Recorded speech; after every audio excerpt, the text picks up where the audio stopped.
Hi there, I'm Nathan Kiley and welcome to this presentation, part 2 of Build Your Own Strength and Conditioning program. This part is focusing on energy system development or conditioning. So what are energy systems? Measuring energy system function, various training modalities, and some practical application and periodization are going to be the various areas that I'm going to go through in today's webinar. Energy systems. So the body works through three different metabolic processes to produce energy. So they are the ATP-PCR system. This is essentially where we derive great amount of power for things like sprinting. Anaerobic glycolysis, this is the sort of thing when you think about lactic acid, you're probably thinking about that burn in your muscles.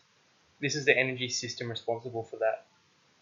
So doing something like a 400 meter sprint or an all-out 30-second effort is where you're going to really have anaerobic glycolysis being the main contributor of energy. And finally, I think we're all familiar with the aerobic energy system. This essentially has no time limit on it. As long as you're well hydrated and have enough fuel in terms of food that you've consumed, you can essentially continue aerobic exercise for as long as you'd like. So let's talk about the ATP-PCR system first in a little bit more detail. So ATP stands for adenosine triphosphate.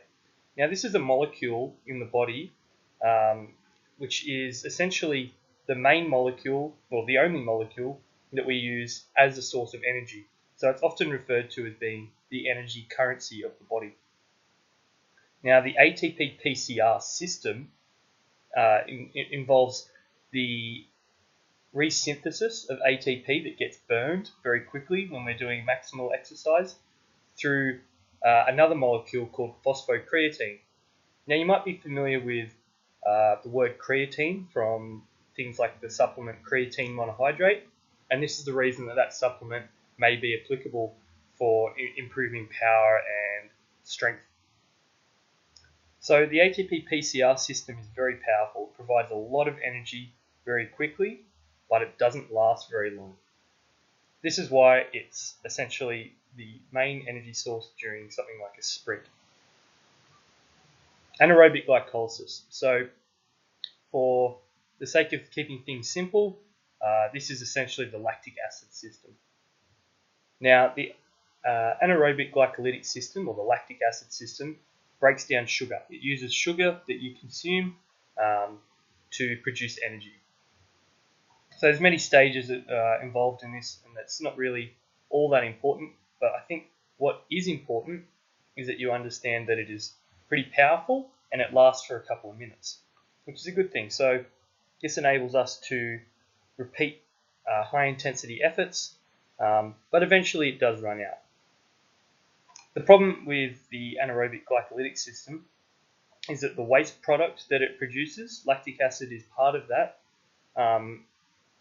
it causes a lot of fatigue, so that burn in our muscles.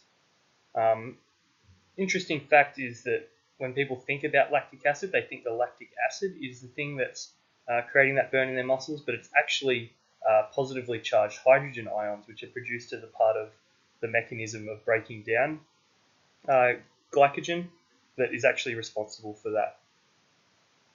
The aerobic system, as long as you're working at an intensity where your heart can pump enough oxygenated blood to the muscles, then you're going to be able to keep using the aerobic energy system for as long as you'd like. It's not as powerful as the other two systems, but the great thing is that it works for a long period of time. So that's just a little bit of background on each of those systems, and now we'll just talk about how those systems can be measured to use for the prescription of training. So I think it's pretty obvious that you can perform a sprint test, and that's going to be a measure of your ATP-PCR system, that system responsible for high intensity, short duration efforts. Sprint tests over longer time periods, like a Wingate test, which is a 30-second all-out sprint, that sort of test is a better measure of the glycolytic system and how much power it can produce. And then there's all sorts of aerobic energy system tests. I think a lot of people are familiar with things like the beep test or the yo-yo test. Something I'm going to talk about extensively in this particular lecture, just because of its practical application, is maximal aerobic speed.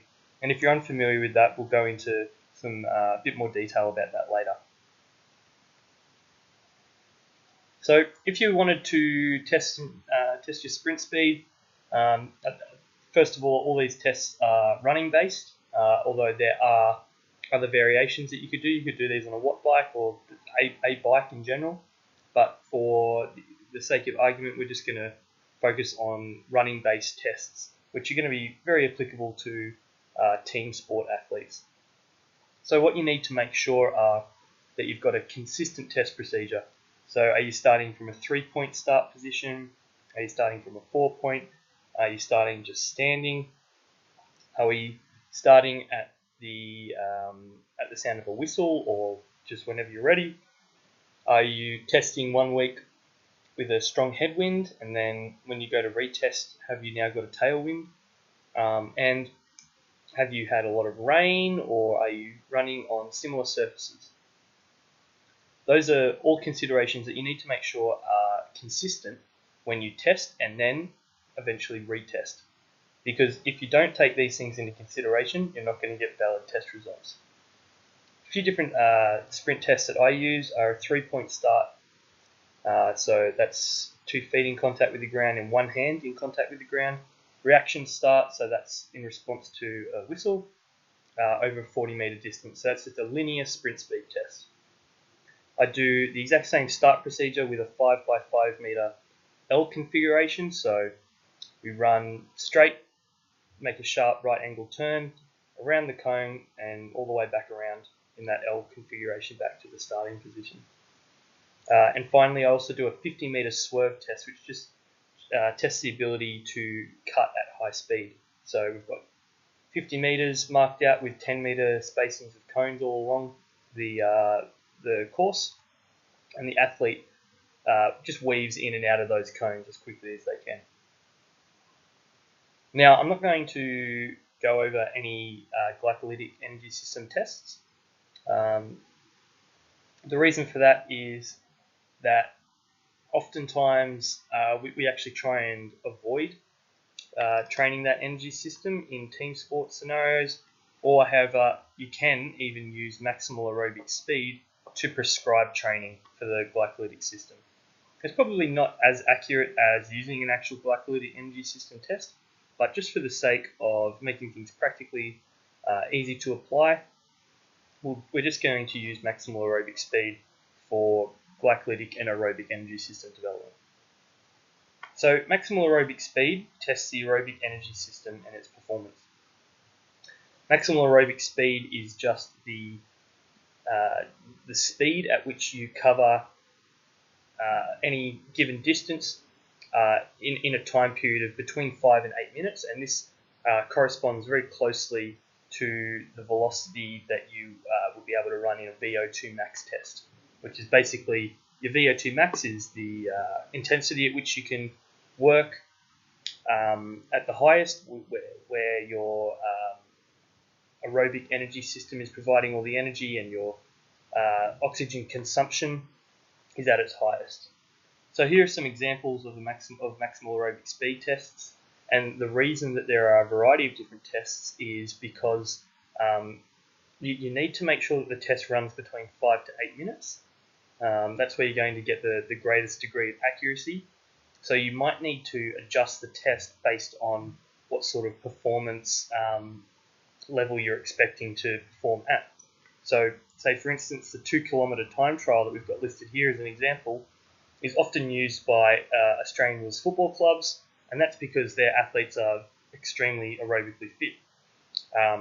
The opposite end of that spectrum, the shuttle tests, 1.2 Ks or 1220 metres, excuse me, those tests, the athletes that perform in those sports, they're still obviously very aerobically fit, but because they're generally larger bodies and there's more change of direction in their sport, those tests are a little bit more specific for them.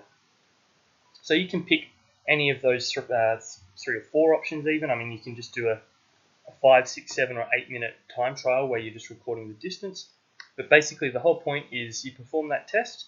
The first 3, you're going to need to record your time that you complete those distances in, or the last options there, you're just going to record the distance achieved. So maximal aerobic speed, as we've mentioned before, is used to prescribe training, and it's also a great way to test your progress and to make sure that you're on track, essentially, in terms of continuing to make gains. Now, we had a couple of tests there, the 1220 meter time trial and the 1.2 kilometer time trial. Both of those are shuttle tests, so they include changes of direction. And you need to understand that when you use a change of direction in a test, that it no longer is a true measure of continuous straight line running speed, but you now need to consider the metabolic cost of that change of direction. I'll go into that a little bit more in a couple of slides, but essentially all that means is that we're just making an account, or taking note of the fact that there was a change of direction in there, and we're going to account for that when we calculate things later. So to calculate your maximal aerobic speed, what you need to do is you're going to need your test results. And maximal aerobic speed, or MAS, is your distance in meters divided by your time in seconds, essentially. So it's meters per second. That's what your maximal aerobic speed result ends up being. Now, in this main equation here, you'll also notice that we've got minus 0.7 seconds per COD. So COD stands for change of direction. So if you're performing a test that involves change of direction, you need to count how many changes of direction are involved in that test, and then for each change of direction, you need to subtract 0.7 seconds from your finish time. So this is actually going to reduce your finish time and will actually bump your score up just a fraction. Now, this is just a simple way of measuring this. It's not to say it's the only or the best way, but just, again, everything in this webinar is meant to be practically applicable, and if it's easy for you guys to roll out, then that means that I think I've provided you with something that's useful. So I've got a couple of examples here. 1220 meter shuttle test, which is commonly used in rugby union because you can just use the lines which are marked on the field. If you completed that test in 382 seconds, I can't remember exactly how many minutes and seconds that would be when I wrote this down, you're then going to subtract 21. That's going to be 0.7 per each of the change of directions in that test. I think there's 30 changes of direction in the test, so 30 times 0.7 is 21. And then you're going to end up with 3.38 meters per second. There probably should be some brackets around the 382 minus 21 there. You're going to need to get that figure first so that your division doesn't get thrown out. Another example at the bottom is a straight line 1.6 kilometer time trial. No changes of direction, so you don't need to worry about any of those calculations. And in this example here, we've got 1600 meters achieved in 347 seconds, and that equates to 4.61 meters per second. If you've got any problems trying to figure that out, don't hesitate to just flick me a message, and I can help you with your calculations on that one. So now I just want to go through a quick rundown of the different modes of conditioning that we can use. For the vast majority of field-based athletes, what you're going to be doing is generally running-based conditioning. If you're playing rugby, football, Australian rules, any field-based sport, you need to be conditioned to run. So we can use high-intensity sprints to increase our maximal sprint speed. We can use repeated sprints to increase our ability to repeat those high-intensity efforts. We can use maximal aerobic speed to prescribe glycolytic training, and we can also use maximal aerobic speed to develop our aerobic system. The other option, however, is OffHeat conditioning, and this is a really useful tool. The times that you're going to want to be using OffHeat conditioning are often in the off-season or early pre-season, especially with larger athletes. I find that if someone's carrying a little bit of extra body weight, it can be a bit hard on their joints and bones if you go straight into running-based conditioning. So using off-feet conditioning, which doesn't necessarily mean your feet aren't on the ground, but it's non-running based in nature, that can often be a good way of sort of getting around that obstacle. It's also a great tool to use when you're recovering from lower limb injuries. So off-feet conditioning is sort of anything like I guess you could call it like CrossFit WOD style things, or circuit training. So things like flipping tires, pushing prowlers, jumping rope, just using exercise bikes or rowing machines, boxing. Any one of those modalities is good. And now what you really need to ensure you're doing, if you're trying to develop your energy systems in a non-specific manner for your sport, then what you need is a lot of variety in your off-feet conditioning. So if you're not going to be doing running-based conditioning, don't just pick one off-feet-based conditioning mode. You need to use a variety of them. So as I said before, off-feet based conditioning is great for early season when you've got high body weight. In say you've got like a prop forward in a rugby union side. Oftentimes, if they're carrying a little bit of extra weight at the end of an off season, off-feet based conditioning can be a good way to ease them back into things. If you've got a previous injury or an existing injury that prevents you from running and you still need to get your conditioning in, then it's important that you try and find a way to work around that. And then it's also a good tool if you find that your regular field-based training sessions as part of your team have a lot of running involved in them, then sometimes off-feet based conditioning can be a great way to reduce the load on our legs and still get that further energy system development there without banging up our joints. And it's just going to reduce the amount of soreness that we have to deal with and reduce the risk of injuries there as well. So as I said before, here's some examples of off-feet based conditioning. I think I've probably mentioned all of those already. You've got battle ropes on there as well. And it's a good idea, as I said, you want to try and use as many different modalities as possible. So if you were to actually rotate through all 6 of those examples, that would be a great place to start. So let's have a look at some actual practical application. Let's look at some actual prescription of training. So let's have a look at sprint training to begin with. It's very important with sprint training that you put the focus on quality. So I've got mentioned here at least 90% of maximum sprint speed in every repetition.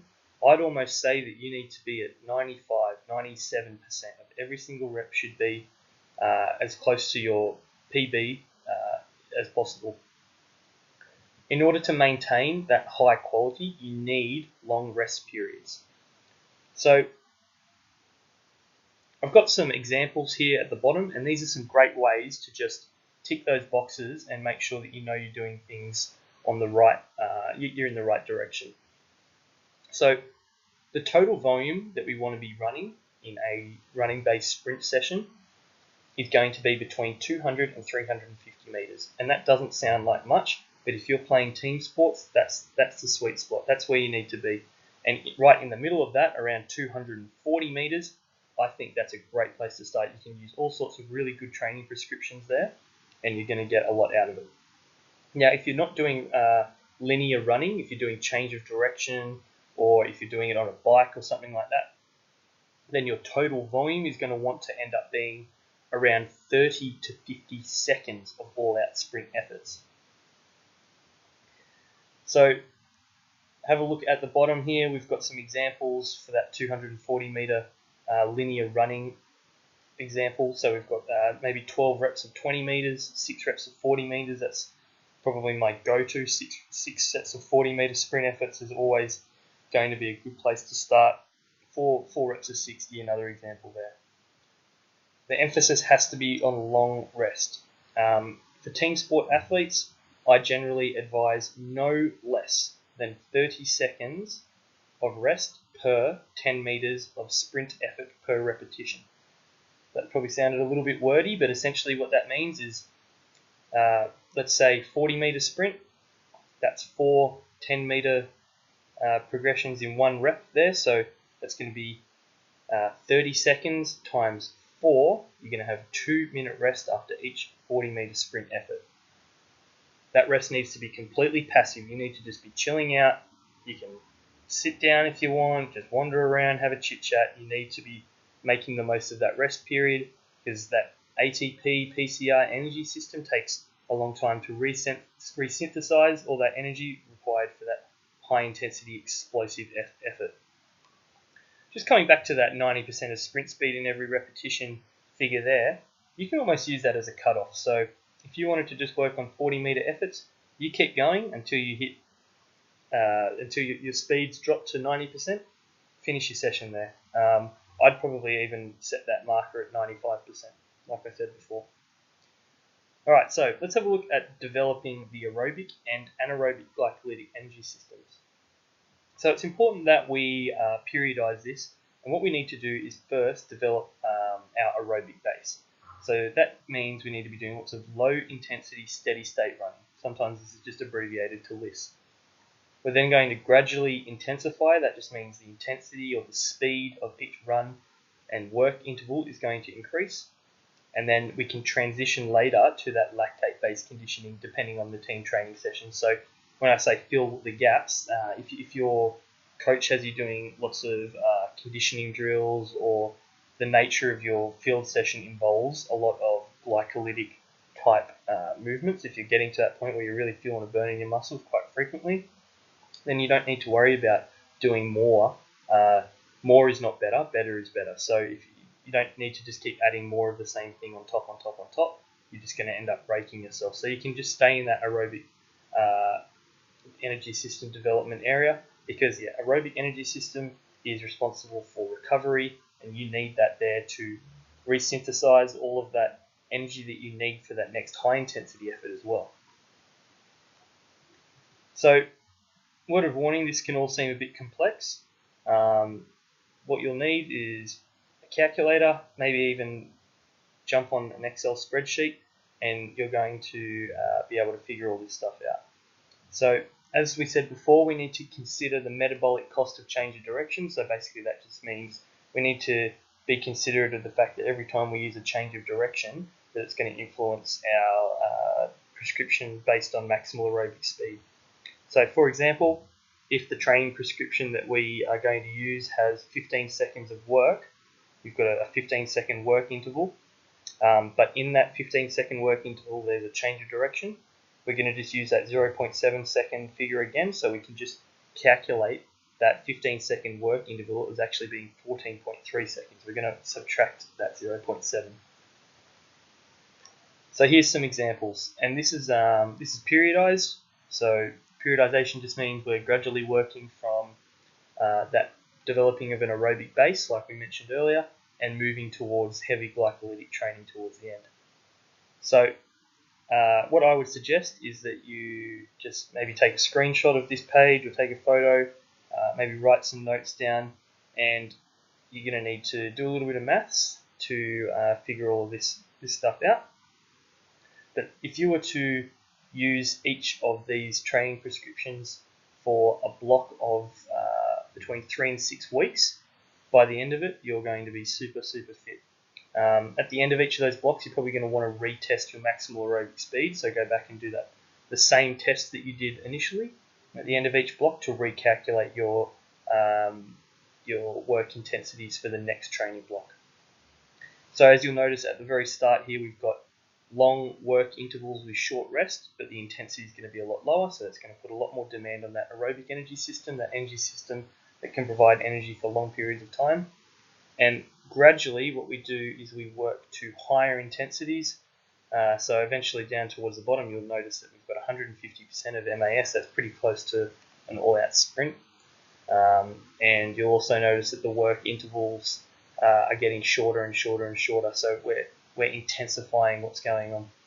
And just a quick note on the 15 seconds at 100% mass, 15 seconds at 70% mass. The way that you need to set that one up is to create what's called a grid. So you're going to have essentially a rectangle where you figure out the work intensity for the 15 seconds at 100%, and then you're going to swing a right angle, and then you're going to work out the work interval for 70% MAS. You're going to head off in that direction, and then you're just going to turn it all into a big rectangle, and you're just going to run around the grid in a square. So you're going to have 15 seconds running on the 100% MAS and 15 seconds on the 70% MAS there. Hopefully this all makes a little bit more sense when you can figure out how to work that stuff out, which we, we'll come to that in a second, sorry. So what about off-heat conditioning? So what I would suggest is that you're going to just use the same work to rest ratios as we had on this slide here. So for example, 4 minutes on, 1 minute off, 20 seconds on, 40 seconds off. Just work through. And what you're going to do is you're going to use a little bit more feel, or even use a heart rate monitor. So if you've got access to a heart rate monitor, maybe something like a Fitbit, or if you can get access to a proper heart rate monitor, you can use heart rates to prescribe your conditioning. I probably wouldn't be too worried about going right into that, as I find it can get a little bit complicated, can be a little bit difficult, and sometimes you can't really trust these heart rate monitors. So for the sake of this webinar, I'm just going to worry about off-heat conditioning without heart rate monitors. So basically you need to go off feel. If you cannot finish the set and maintain the same intensity throughout it, you're going too hard, and then if it's too easy, you need to lift the intensity. Basically you should be able to finish each set and repeat that intensity over and over and over again throughout the total work for the whole workout. So let's just go back to calculating work distance based on maximal aerobic speed. So you're going to take that initial test that you've done, you're going to work out what your maximal aerobic speed was from that test, and now we're going to use that final figure, that meters per second, and we're going to use that to calculate the work intensity that we need for each work section. So we're going to use the example of a work intensity of 130% of MAS. So just for example here, we've got 5 meters per second. We're going to multiply that by 130%. So 5 times 1.3 is going to give you 130%, and that equals 6.5 meters per second. So 130% of 5 meters per second is 6.5. Now you need to ask yourself, are you going to have a change of direction in this work interval? And that's up to you to decide if you've got enough space and you can just run it in a linear fashion, or if you want to work on change of directions and you want to create shuttles, then what you're going to need to do is consider the metabolic cost of change of direction. So will there be any change of direction during the work interval? If yes, you're going to subtract 0.7 seconds from that work interval time, or if no, you're just going to leave it as is. Now we're going to multiply the intensity times the work interval. So from our previous example, we've got 6.5 meters per second, and let's say we're going to use one change of direction in what would normally be a 15-second work interval. We're now going to turn that into 14.3 seconds.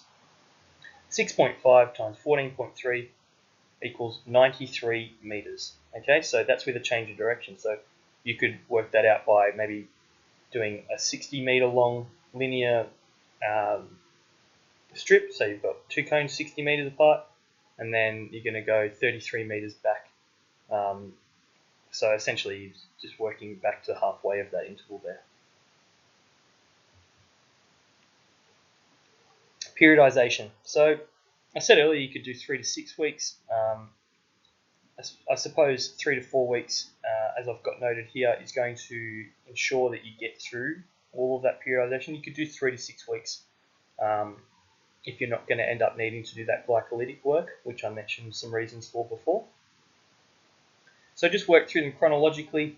We've already gone over the fact that we're starting with higher volume and lower intensities, and we gradually intensify.